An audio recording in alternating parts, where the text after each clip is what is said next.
La Biblia es uno de los libros más influyentes en la historia de la humanidad. Explora las grandes preguntas de por qué existimos. Ha inspirado a muchas personas a hacer cosas asombrosas.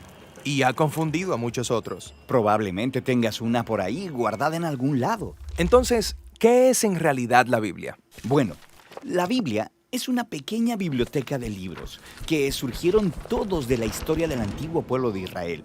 Y en un sentido, ellos eran como cualquier otra civilización antigua. Pero entre ellos existió una larga línea de individuos llamados profetas. Y ellos veían la historia de Israel como no ordinaria. La veían como una parte central de lo que Dios estaba haciendo por toda la humanidad.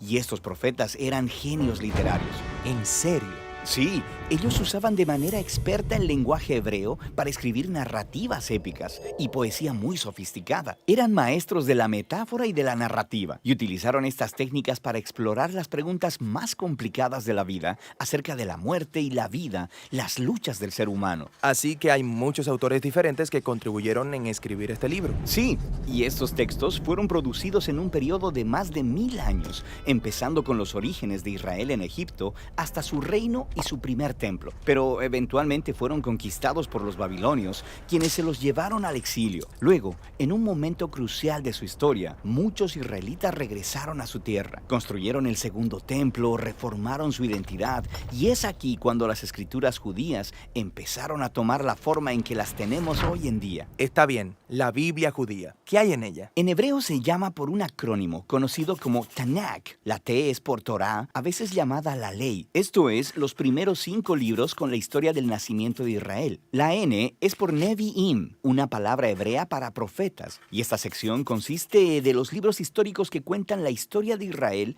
desde el punto de vista de los profetas. Luego tienes los libros poéticos de los mismos profetas. La K es por Ketuvim, una palabra hebrea para escrituras. Esta es una colección diversa de libros poéticos, libros de sabiduría y más narrativa.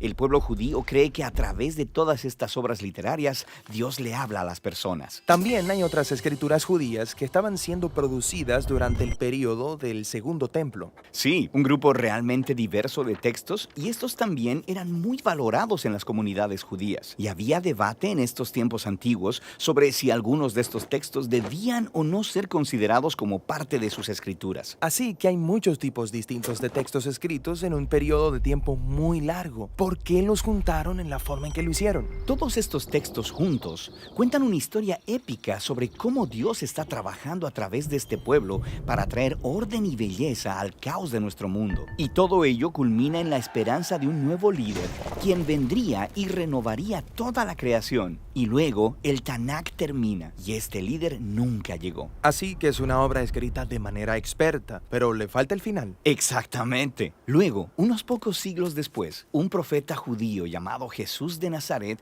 entra en escena. Él decía que estaba continuando la historia del Tanakh. Así que Jesús hizo un montón de cosas geniales. Fue asesinado y sus seguidores decían que él había resucitado de los muertos. Sí, dijeron que Jesús era ese líder tan esperado, quien restauraría el mundo. Así que sus seguidores más tempranos, llamados apóstoles, compusieron nuevas obras literarias acerca de la historia de Jesús. Las llamaron Buenas Nuevas o Evangelios. Formaron un registro llamado Hechos acerca de cómo el movimiento de Jesús se extendió fuera de Israel, y luego hicieron circular cartas a diferentes comunidades de Jesús por todo el mundo antiguo. ¿Y ellos consideraban estos escritos como parte de las escrituras? Sí, los apóstoles escribieron todo esto como el cumplimiento de la historia épica que se encuentra en el Tanakh, y estaban continuando con el genio literario de la tradición judía. También creían que Dios le estaba hablando a su pueblo a través de estos textos, al igual que por las escrituras de Israel. Así que esto es el Antiguo y Nuevo Testamento. Pero, ¿qué pensaban los primeros cristianos acerca de la literatura adicional durante el Segundo Templo? Grupos diferentes tenían diferentes puntos de vista acerca de algunos de estos libros, pero sabemos que leían y valoraban estos textos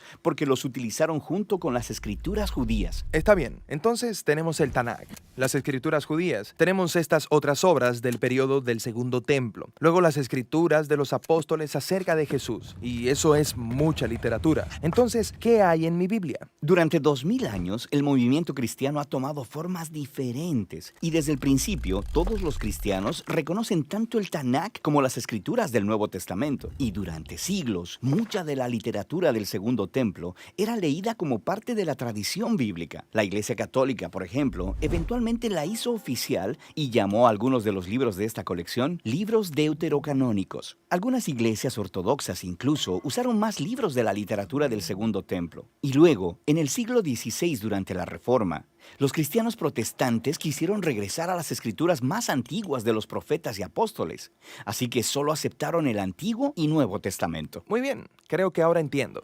Pero ¿cómo es que una colección de libros producida en un periodo de más de 1000 años por todos estos autores diferentes dice una misma historia? Esta es la pregunta que responderemos en nuestro próximo video.